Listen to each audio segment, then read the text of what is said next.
बिस्मिल्लाहिर्रहमानिर्रहीम। आज से हम अपनी course MGT 402 cost and management accounting की सीरीज़ लेक्चर्स स्टार्ट करेंगे। ठीक है, तो लेक्चर नंबर 1 से हम स्टार्ट लेते हैं। फर्स्ट लेक्चर है cost classification and cost behaviour. तो हम बिना टाइम ज़ाया करते हुए अपने लेक्चर की तरफ चले जाते हैं। ये लेसन नंबर 1 है cost classification and cost behaviour. तो इंट्रोडक्शंस। अभी कॉस्ट अकाउंटिंग क्या होती है? अकाउंटिंग कॉस्ट, इससे पहले कि हम कॉस्ट अकाउंटिंग, मैनेजमेंट अकाउंटिंग या जिस साइड पे भी हम चाहें, तो इससे पहले हमें अकाउंटिंग के बारे में पता होना चाहिए। अकाउंटिंग होती क्या चीज़ है? Accounting is basically a language of finance. ठीक है, मतलब जो फाइनेंस है उसको उससे बातचीत करने के लिए जो हम लैंग्वेज इस्तेमाल करते हैं उसे हम अकाउंटिंग कहते हैं। तो अभी हम कॉस्ट अकाउंटिंग की तरफ चले जाते हैं। इससे भी पहले आपको एक और चीज़ बता देता हूँ कि अकाउंटिंग की टाइप्स कितने किस्म की होती है। इसकी 3 तरह की टाइप्स होती हैं: कॉस्ट अकाउंटिंग, फाइनेंशियल अकाउंटिंग और मैनेजमेंट अकाउंटिंग। तो अभी हम इनके इस्तेमालात और इनके यूसेस और ये तीनों तीनों जो टाइप्स हैं किस चीज़ के लिए इस्तेमाल होती हैं उसके बारे में पढ़ते हैं। Cost accounting. Cost accounting is expanded phase of financial accounting. मतलब ये फाइनेंशियल अकाउंटिंग से नेक्स्ट स्टेप है। इससे पहले हमें फाइनेंशियल अकाउंटिंग के बारे में पता होना चाहिए। Financial accounting basically collection of data है। ठीक है, फाइनेंस के रिलेटेड। ठीक हो गया, उसका और कोई मकसद नहीं है, लेकिन बेस वही है। जिस तरह एक बिल्डिंग होती है, उसकी बेस जो होती है उसके ऊपर हम बिल्डिंग बनाते हैं, तो जो बेस होगी वो फाइनेंशियल अकाउंटिंग होगी। और जो कॉस्ट अकाउंटिंग और मैनेजमेंट अकाउंटिंग है, ये उसके ऊपर बिल्डिंग है। अभी कॉस्ट अकाउंटिंग क्या है? Cost accounting is an expanded phase of financial accounting which provides management promptly with the cost of producing and or selling each product and rendering a particular service। Cost accounting जो है वो management होती है किसी organisation की, उसको किसी भी प्रोडक्ट या सर्विस की प्रोड्यूसिंग कॉस्ट और उसकी जो सेलिंग के रिलेटेड जो इंफॉर्मेशन है वो प्रोवाइड करती है। और या उस जो मैनेजमेंट है उसने अगर डिसीजन लेना हो कि इधर ये प्रोडक्ट हमें प्रोड्यूस करने में, ये सर्विस प्रोड्यूस करने में और इसे मार्केट में सेल करने में क्या डिसीजन लेना चाहिए, ये कॉस्ट अकाउंटिंग उन्हें बताएगी। उसके बाद आ जाती है मैनेजमेंट अकाउंटिंग।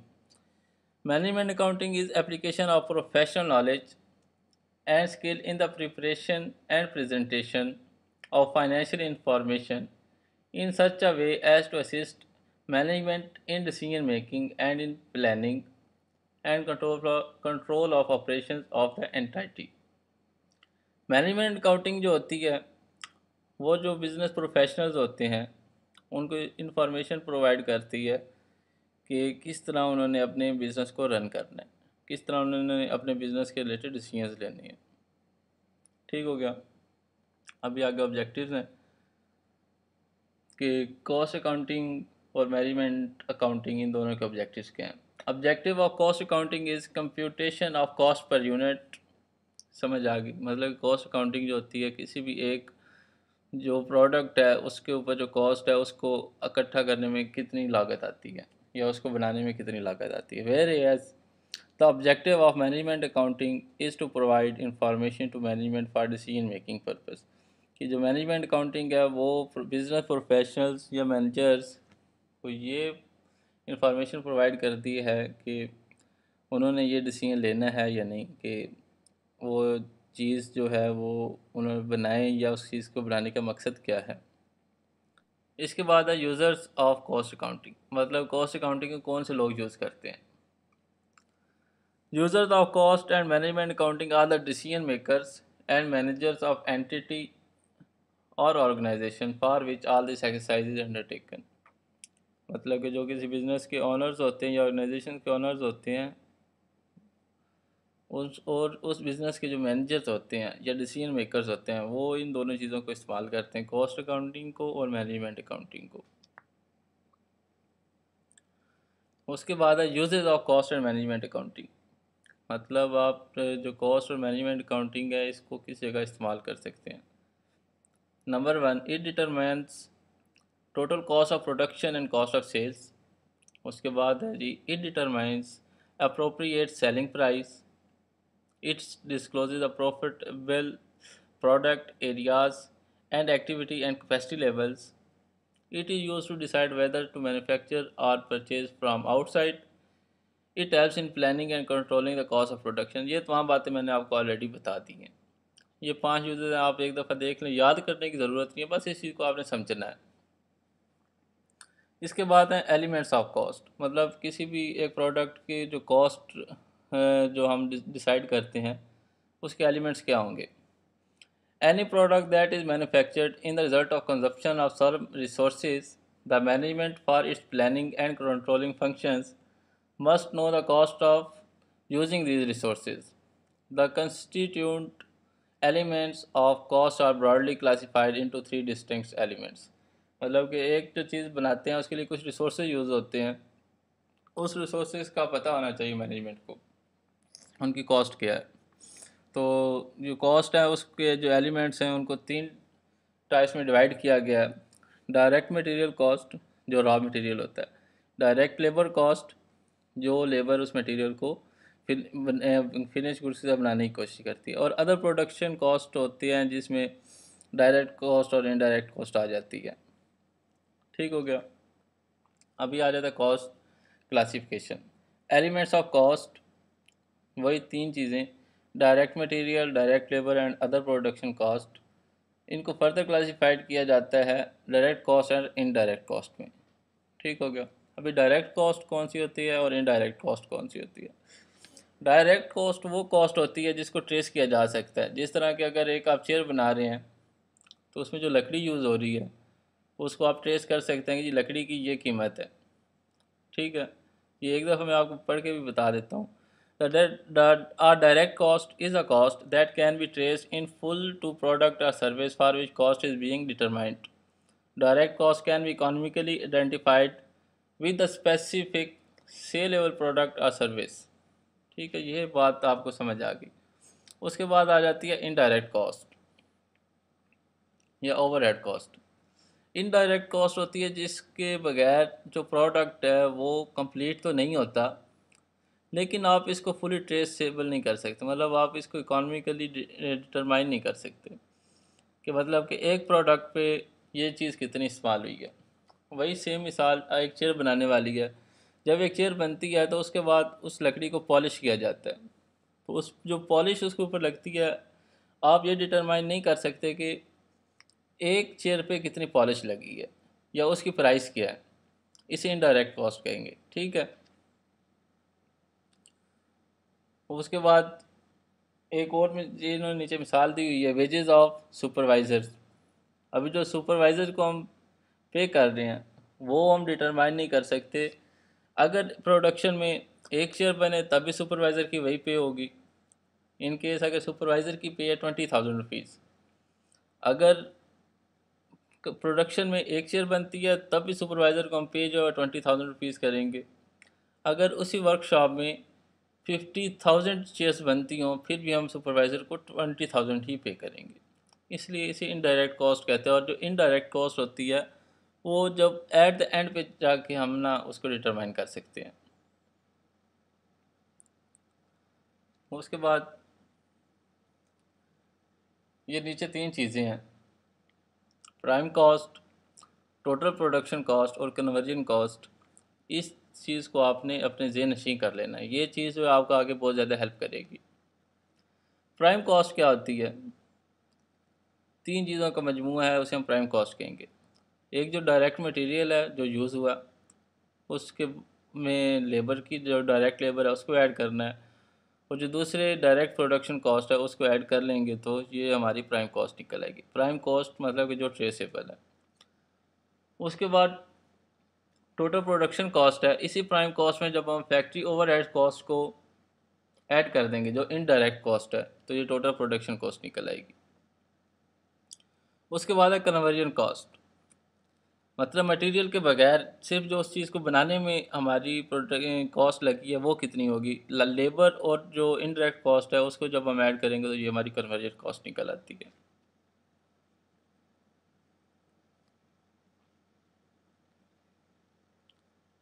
इसके बाद कॉस्ट बिहेवियर है। Cost behavior is the way in which total production cost is affected by fluctuations in the activity or production level. Production level या एक्टिविटी लेवल ये है कि जी एक वर्कशॉप कितनी कैपेसिटी रखती है कोई काम करने के लिए, इसे एक्टिविटी लेवल कहते हैं। ठीक है। बेसिक प्रिंसिपल बताया गया एक्टिविटी लेवल का। The basic principle of cost behaviour is that as the level of activity rises cost will usually rise. ये दुरुस्त बात है कि जब भी हम अपना एक्टिविटी लेवल या प्रोडक्शन लेवल बढ़ाएंगे तो कॉस्ट तो बढ़ेगी। For example, it will cost more to produce 500 units of output than it will cost to produce 100 units. ठीक हो गया। बट जैसे हम प्रोडक्शन बढ़ाते हैं तो कॉस्ट पर यूनिट कम भी होती है, जिसे हम मार्जिन लेवल कहते हैं। ये तमाम बातें आगे फर्दर आती रहेंगी, मैंने जस्ट यहाँ पर जिक्र करना था आपके लिए। इसके बाद division of cost by it's behaviour, मतलब कि कोई भी कॉस्ट है उसके दो हिस्से होते हैं, एक फिक्स कॉस्ट होती है और एक वेरिएबल कॉस्ट होती है।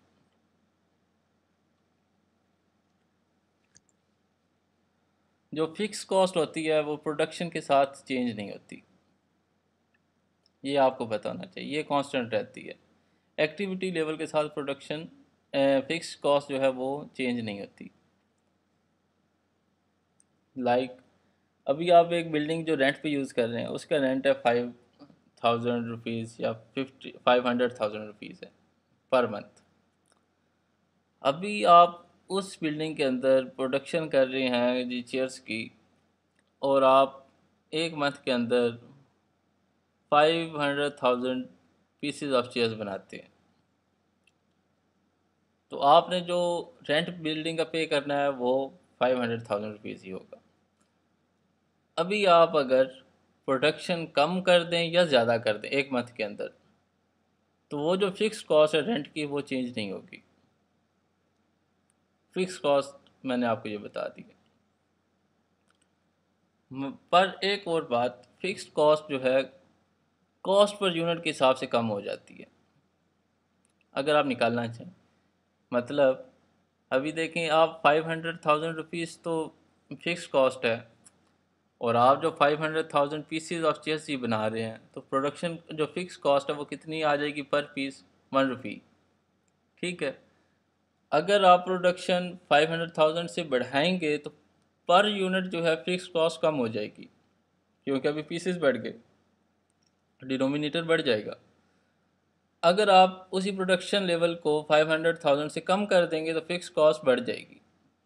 ठीक हो गया। अगर आप प्रोडक्शन बढ़ा रहे हैं तो पर यूनिट जो है फिक्स कॉस्ट कम होती है। अगर आप प्रोडक्शन कम कर रहे हैं तो पर यूनिट जो फिक्स कॉस्ट है वो बढ़ जाती है। लेकिन ओवरऑल एक्टिविटी लेवल में फिक्स कॉस्ट ना बढ़ती है ना कम होती है, सिर्फ कांस्टेंट रहती है। इसके बाद है वेरिएबल कॉस्ट। वेरिएबल कॉस्ट का तो डायरेक्ट जो रिलेशनशिप है वो एक्टिविटी लेवल के साथ है। अगर आप अपना एक्टिविटी लेवल या प्रोडक्शन लेवल बढ़ा देते हैं तो वेरिएबल कॉस्ट बढ़ जाती है। वही जिस तरह पहले बताया गया बेसिक प्रिंसिपल में, 100 चेयर्स को बनाने का जो वेरिएबल कॉस्ट है वो 200 चेयर्स बनाने से कम होगा, या 200 चेयर्स की जो वेरिएबल कॉस्ट है वो 100 यूनिट्स बनाने से ज़्यादा होगी। ठीक हो गया। और इसमें जो एग्जांपल्स हैं वो रॉ मटेरियल है। सारी सी बात है, अगर आपने ज़्यादा चीज़ें बनानी तो मटेरियल ज़्यादा यूज़ करेंगे। इसी तरह लेबर कॉस्ट है ज़्यादा, अगर आपने पीसेस बनाने हैं तो लेबर भी ज़्यादा यूज़ करेंगे। इसी तरह सेलिंग कमीशन, आपने ज़्यादा चीज़ें मार्केट में सेल आउट करनी है तो उसकी सेलिंग कमीशन भी ज़्यादा हो जाएगा। उसके बाद दो चीज़ें और बताई गई हैं यहाँ पे कॉस्ट बिहेवियर की, फिक्स्ड स्टेप फिक्स्ड कॉस्ट और semi variable cost. Step fixed cost क्या होती है? A step fixed cost is the cost which is constant for a specific range of activity and rises to a new constant level once the range exceeds। मतलब fix cost एक activity level तक जो है ना वो तो fix रहेगी, ठीक है। जैसे ही आप उस लेवल को क्रॉस करते हैं तो फिक्स कॉस्ट बढ़ जाती है। अब इसकी मिसाल किस तरह है? अभी आपके पास एक मशीन है और आप उस मशीन से 100 यूनिट्स ऑफ प्रोडक्ट बना सकते हैं एक मंथ में। अभी आपको एक ऐसा ऑर्डर मिल गया है जिसमें आपने एक मंथ के अंदर 200 यूनिट्स जो हैं वो प्रोवाइड करने हैं। ऐसा होता है ना कि जो बिज़नेस आप कर रहे हैं तो वो बढ़ेगा। ऐसा तो नहीं है कि आप बिज़नेस कर रहे हैं तो बढ़ता नहीं है। तो ज़ाहिर सी बात है, जब आपने 200 यूनिट्स बनाने हैं तो आपको कोई ना, आप मशीन परचेज़ करेंगे। अभी आप मशीन परचेज़ करेंगे तो उसके लिए आपको कुछ ना कुछ कॉस्ट जो है वो इंक्योर करनी पड़ेगी। उसके लिए आपको रेंट पे करना पड़ेगा जिस जगह आपने उसे इंस्टॉल करना है, इंस्टॉलेशन कॉस्ट होगी। ज़ाहिर सी बात है ना। तो इसे स्टेप फिक्स कॉस्ट कहते हैं। मतलब जब आपका एक एक्टिविटी लेवल की रेंज से एक्सीड करती है एक्टिविटी तो आपको कॉस्ट इंक्योर करना पड़ती है और इसे स्टेप फिक्स कॉस्ट कहते हैं। ये आपको ग्राफ भी में बता रहे हैं। देखें 100 यूनिट्स पे जो फिक्स कॉस्ट है वो 100 रुपीज़ है। 100 यूनिट्स पे 100,000 रुपीज़ कॉस्ट है। जैसे ही आप इस एक्टिविटी लेवल से बढ़ते हैं और आपके जो यूनिट्स हैं वो 200 की साइड पे जाते हैं तो आपकी जो कॉस्ट है वो फिक्स कॉस्ट 100,000 से बढ़ के 2000 हो जाती है। सेम इसी तरह जैसे ही आपका जो एक्टिविटी लेवल 200 से 300 यूनिट्स की तरफ जाएगा तो आपकी कॉस्ट मज़ीद बढ़ जाएगी 200,000 से 300,000 की तरफ, 3000 की तरफ। अभी मेरा ख्याल है स्टेप फिक्स कॉस्ट को और डिस्कस नहीं करना चाहिए। इसके बाद आ जाती है सेमी वेरिएबल कॉस्ट। अभी सेमी वेरिएबल कॉस्ट क्या होती है? It is also known as a mix cost. अभी ये मिक्स कॉस्ट क्यों होती है जी? क्योंकि इसका कुछ हिस्सा फिक्स होता है और कुछ हिस्सा वेरिएबल होता है। ठीक हो गया, ये वेरी करता रहता है। It is a cost which is partially fix and partially variable. ये मैंने आपको ऑलरेडी बता दिया कि अभी एग्जांपल ये दे रहे हैं जी, utility bills there is a fixed line rent plus charges from units consumed.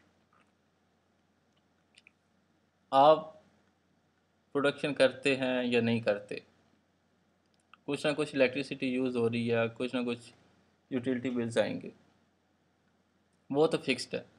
अगर आप प्रोडक्शन एक लेवल तक करते हैं तो फिर वो फिक्स कॉस्ट प्लस वो वेरिएबल कॉस्ट प्रोडक्शन का जो है यूटिलिटी बिल्स बन जाएंगे, ठीक है। और ज़्यादा प्रोडक्शन करते हैं तो वो वेरिएबल कॉस्ट और ज़्यादा बढ़ जाएगी, इसे सेमी वेरिएबल कॉस्ट कहते हैं।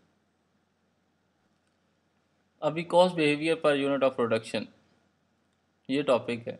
मैंने ऑलरेडी आपको बताया कि जैसे प्रोडक्शन बढ़ती है तो फिक्स्ड जो कॉस्ट होती है वो कम हो जाती है, और जब प्रोडक्शन कम हो जाती है तो फिक्स कॉस्ट जो है वो इंक्रीज़ कर जाती है। ये जो टेबल है ये भी सेम ये चीज़ें बताई गई हैं कि जो टोटल कॉस्ट होती है वो किसके बराबर होती है, fix cost plus variable cost. ठीक है, ये चीज़ बताई गई है। इंक्रीज प्रोडक्शन वॉल्यूम सिचुएशन में क्या होगा, फिक्स कॉस्ट डिक्रीज़ कर जाएगी, मैंने आपको ऑलरेडी बताया। वेरिएबल कॉस्ट जो है वो कांस्टेंट रहती है, तो टोटल जो प्रोडक्शन होगी वो डिक्रीज़ होगी। सेम इसी तरह टोटल कॉस्ट में या टोटल प्रोडक्शन में फिक्स कॉस्ट जो है वो कांस्टेंट रहती है और वेरिएबल कॉस्ट इंक्रीज़ कर जाती है, तो क्या होगा जी, टोटल कॉस्ट जो है वो इंक्रीज़ कर जाएगी। सेम इसी तरह अगर डिक्रीज प्रोडक्शन वॉल्यूम सिचुएशन देखें तो उसमें फ़िक्स कॉस्ट जो है वो इंक्रीज़ करती है, वेरिएबल कांस्टेंट रहती है, तो टोटल जो कॉस्ट होगी वो इंक्रीज़ करेगी। टोटलिटी या टोटल प्रोडक्शन, इसको आप देखें, इसका कोई तल्लुक़ वास्ता नहीं है फिक्स कॉस्ट के साथ। तो टोटल प्रोडक्शन में फ़िक्स कॉस्ट कांस्टेंट रहती है, वेरिएबल कॉस्ट डिक्रीज़ कर जाती है।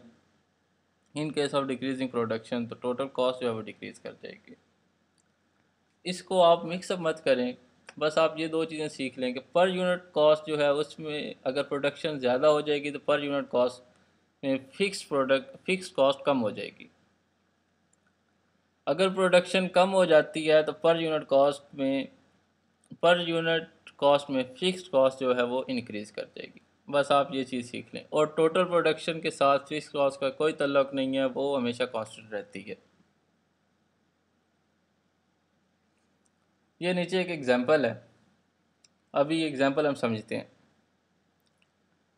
जिसमें टोटल फिक्स कॉस्ट 4000 रुपीज़ है और per unit variable cost 3 rupees है।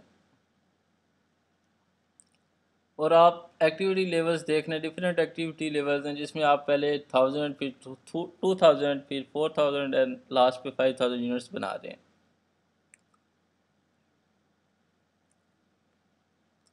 100 यूनिट्स जब हम बनाएंगे तो total fix cost per unit 4 rupees हो जाएगी, 4000 डिवाइडेड बाई 1000। ठीक है,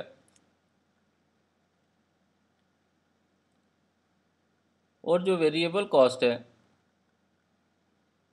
वो 3000 टोटल में हो जाएगी, क्योंकि per unit variable cost 3 rupees है और टोटल 1000 यूनिट्स बना रहे हैं, तो ये वेरिएबल कॉस्ट 3000 आ जाएगी। तो टोटल जो कॉस्ट है वो पर यूनिट 7 रुपीज़ और टोटल कॉस्ट में 7000 रुपीज़ आ जाएगी।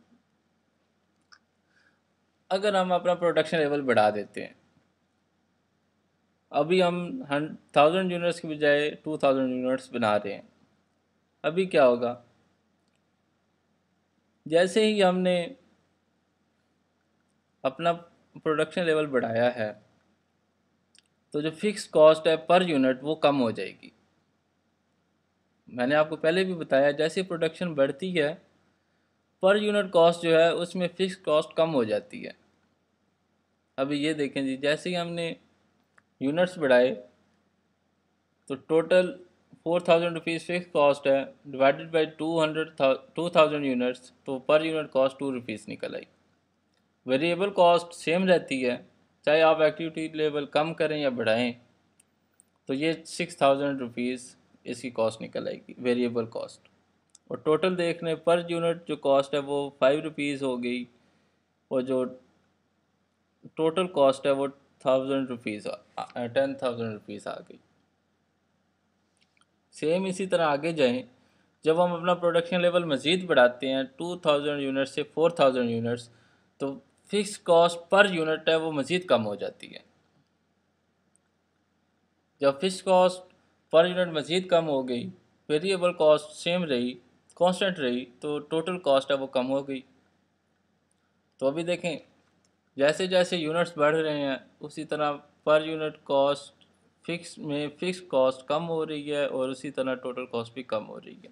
ठीक हो गया, आई होप कि पहला लेक्चर कंप्लीट हो गया, आपको समझ भी आ गई होगी। तो इसी तरह हम मज़ीद इसको कंटिन्यू करेंगे और हम अपने 45 लेक्चर्स को कंप्लीट करेंगे। खुदा हाफिज़, अल्लाह हाफिज़।